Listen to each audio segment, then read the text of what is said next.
अस्सलाम वालेकुम नाज़रीन, आप सभी का स्वागत है दिलसाद इस्लामिक चैनल में। आज हम आपको एक ऐसी कहानी सुनाने वाले हैं जो कि एक फ़कीर की बद्दुआ की कहानी है कि अगर कोई फ़कीर किसी को बद्दुआ दे देता है तो अल्लाह उसका क्या अंजाम देता है। समाप्त करें।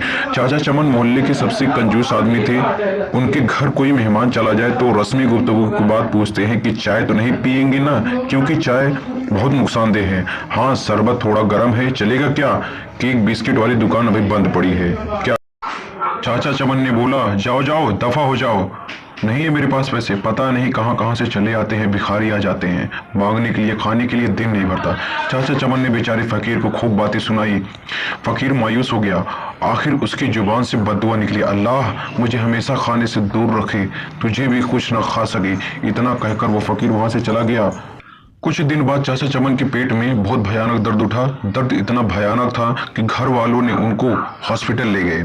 हॉस्पिटल में चाचा चमन के मुख्तलिफ टेस्ट हुए। आखिर पेट के दर्द का पता चल गया। डॉक्टरों ने हिदायत दी कि 15 से 20 दिन तक हॉस्पिटल में ही रहना पड़ेगा ताकि मुकम्मल इलाज किया जा सके। हॉस्पिटल से जब घर वापस आए तो कमजोरी से बेहाल थे। चाचा चमन का बहुत बुरा हाल था। कोई चीज हजम नहीं होती थी। कुछ भी खाते थे तो उनको पलटी हो जाती थी। डॉक्टर के पास जाते तो वो कहता कि शायद आपने ठीक से परहेज नहीं किया है। टेस्ट करवाते तो सब ठीक आता। दवा बाकायदगी से इस्तेमाल करने के बावजूद तबीयत संभलने में नहीं आ रही थी। रंग पीला पड़ गया था। थोड़ा सा खाने से भी उल्टी हो जाती थी। चाचा चमन की रातों की नींद उड़ चुकी थी और उनको मौत का खौफ होने लगा था। चाचा चमन को सोचते सोचते उन्हें नींद आ गई। ख्वाब में देखा कि पुलाव की डेग के पास बैठे हैं, वो सबको चावल बांट रहे हैं। सुबह उठकर चाचा चमन ने घर वालों को अपना ख्वाब सुनाया तो उन्होंने मशवरा किया कि गरीबों को खाना खिलाओ। चाचा चमन ने खैरो बावर्ची को बुलाया और उससे पूछा कि पुलाव की 10 किलो की डेग पर कितना खर्च आएगा। बावर्ची ने खर्च बताया। चाचा चमन 10 किलो की डेग पर होने वाले खर्च का सुनकर बड़े परेशान हुए, लेकिन फिर जो सोचा कि शायद खैरात करने से मैं ठीक हो जाऊं। उन्होंने इतवार की एक दोपहर को ये मुश्किल मरहला तय कर लिया कि मोहल्ले के नौजवानों की मदद से मोहल्लेदारों और गरीब लोगों को खाना खिलाया। चाचा चमन अब काफी पुरसुकून रहने लगे, लेकिन जब उस फकीर का ख्याल आता तो फिर यही मनहूस दर्द शुरू हो जाता।